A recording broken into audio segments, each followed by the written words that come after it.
you can't tell what's going on in somebody's mind just because they're smiling. I was in 2 different primary schools because I got bullied in the first one and then got bullied in the second one.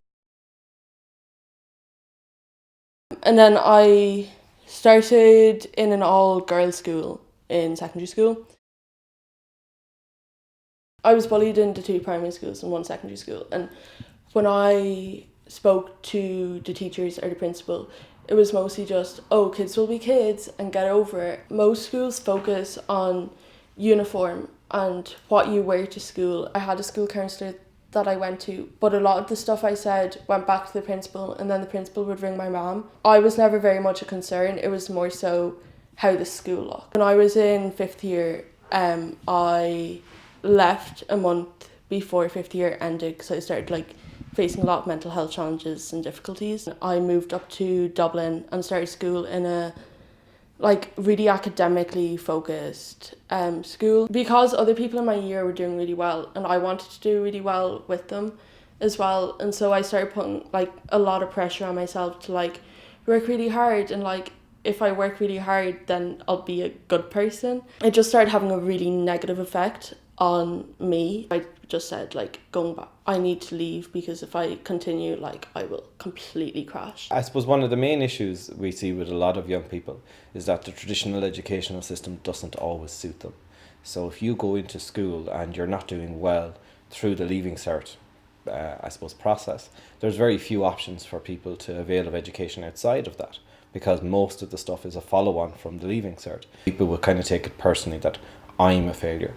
They don't really look at it as in the educational system has failed me. I got diagnosed with borderline personality disorder. I think there's 7 or 8 main symptoms, which are self-harm, suicidal ideation, suicidal thoughts, and then getting angry with people, becoming really close with people and then pushing people away. Another one is attachment issues, I think. A lot of people think that it's this really harmful thing where people manipulate other people. It's more so that people want help and want to feel better, but because of situations and childhood experiences and stuff, it's really hard for them to trust other people and to be close with other people and stuff. Some of their services around Kilkenny are really good, but they aren't set up by the HSE.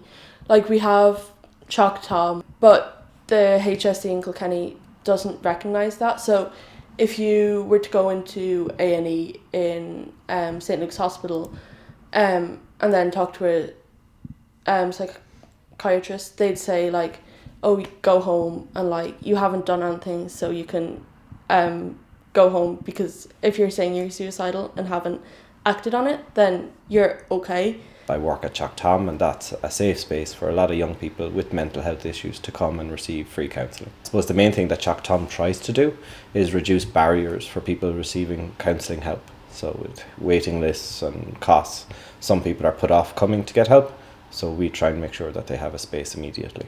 The main issue that we would have is the waiting lists. So when people go to their GP, or if people go out to the hospital and get assessed by the psychiatric unit and they're put on a waiting list for public counselling services, it can take anything up to 9 months, 18 months in some cases for people to receive help.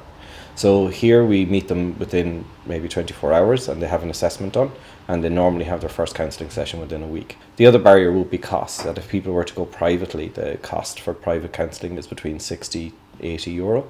So we would make sure that the people make a donation to what they can afford to receive the service, but if they can't, they still receive their help. I went to a psychiatrist in January.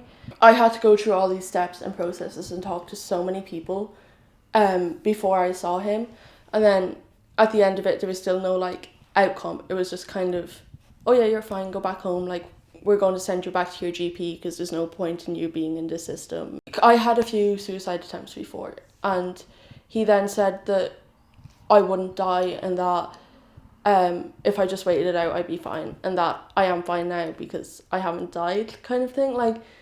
And it was kind of just the only way for me to prove that I'm bad is if I actually amn't here anymore. I have a lot of support and a lot of really good friends, and I have a really good counsellor and really good people to talk to, whereas there's like younger people and people who don't have those services, or that support, that puts them in a lot of danger because they have no one to turn to and no one to talk to. I think it's had a good effect and a bad effect, not being in school anymore. All my friends are in 6th year and are all working really hard, and then there's a part of me that also wants to be doing stuff. It's also been good because I needed to get out of it and to focus on myself and learn to like myself before doing something really challenging. I have kept myself busy. I'm doing a multimedia course in Waterford. I'm then hoping to do a PLC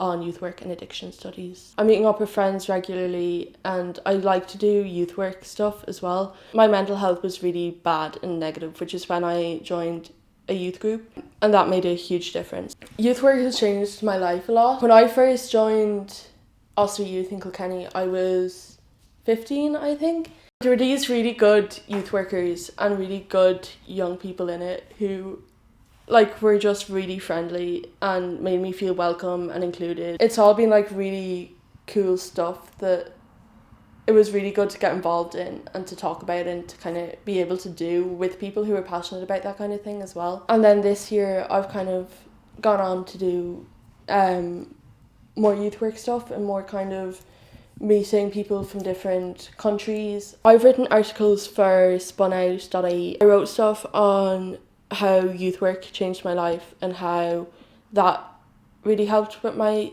mental health. So I wrote an article on that, and then I also wrote an article on my experience with mental health professionals. Because people say I smile and I'm happy a lot, they said that I can't have a mental illness because I look happy. So a big issue, I suppose, a lot of the time is that somebody in crisis doesn't want anyone else knowing, and they would confide in a friend.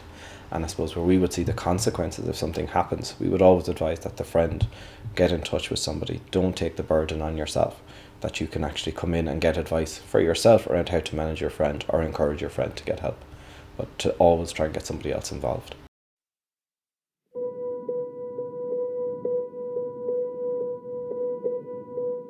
I've got a secret for the mad. In a little bit of time it won't hurt so bad. And I get that I don't get it, but you will burn right now, but then you won't regret it.